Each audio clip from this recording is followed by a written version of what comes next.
Good morning. Welcome to the London Summit 2023.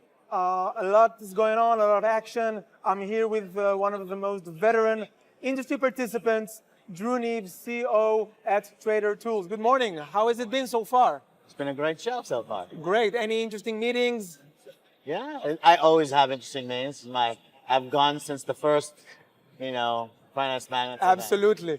Great. You were just off a panel about risk management. So how do you see the shape, let's say, for STP brokers? In the scenario of a liquidity event, will we see a lot of them swimming naked? I think this year has been a very tough year, right, for a lot of people, right? Just no volatility, been a lot of losses, right? And for B-books, brokers are concentrated in gold and like a few other instruments. Like gold's 50% of everybody's book, most. Interesting. People. So there is a lot of risk in the industry, and the industry's really this year sort of realized it's probably been the toughest year for a long time. And so realize that a lot of stuff has to start changing. Right. So this is one of those shows. I think it's a great place for people to kind of exchange ideas and go talk about. So apropos changing ideas, a lot of interest rates and cash products have been gaining traction this year. What do you see as the leading new products for 2024 for retail brokers? So I think because now we have interest rates in the world with real differentials. So the carry trade, which is pre-financial crisis, 2008, was the number one the way you traded FX, with the interest rate differential between like yen and dollar, yen and sterling. And I think that's starting to make a huge comeback. Most brokers, because of booking, are still not, doing swap free and all that stuff, and that does not fit a high interest environment. But I think as brokers transition to like real, interest rates and real swaps, you're going to see the emergence back of what used to be the most dominant form of FX trading, which is the carry trading. And carry trade has to be managed very differently than you would manage the thing, because you cannot book it as much because you owe interest to clients every day. That's where you step in. Yeah. One additional product that has been gaining traction is prop trading, which can be debated if it's part of the industry or not. Do you think it will be considering regulations attention to it? Do you think it's more of a viability for brokers or liability? So I think it's something that most brokers don't see, I think, as a risk, and it should. Because I think in 3 years, the industry will be probably about 20 times bigger than it is today, prop, and it is going to be probably the biggest threat to most brokers in terms of most brokers live on the small clients that they book very efficiently, and that's the angle that the prop firms are taking that client with a much better value proposition than most brokers. So I would say that prop trading is probably the number one concern long term that most brokers have. So they should compete, co-opt? Both.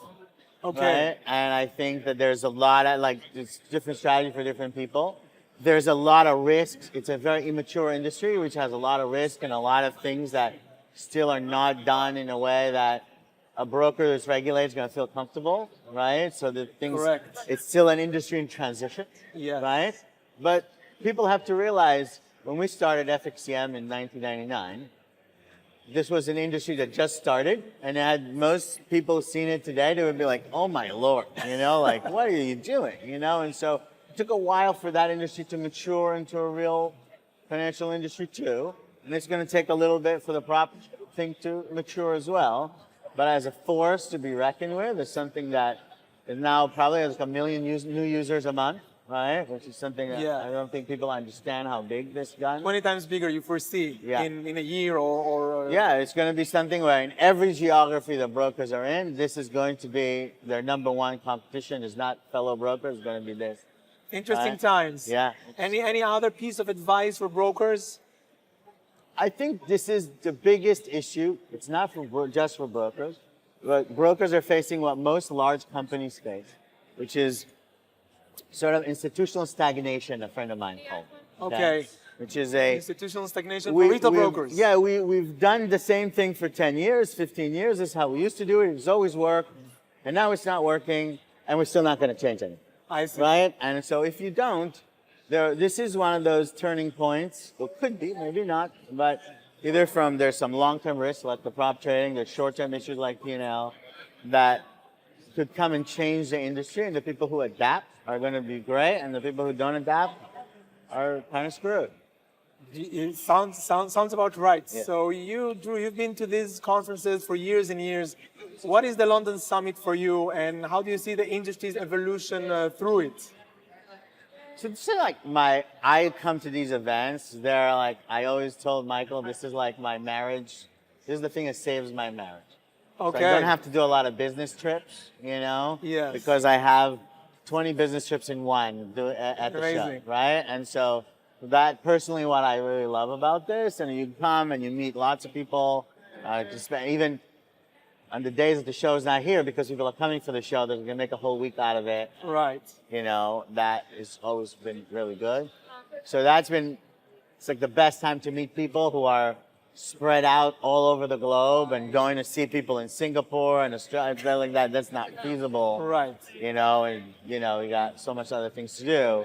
But they all come here, it's amazing, right? So I think Great. this is really good. We intend to keep saving your marriage for many, many years. Yes. Thank you very much. Thank you.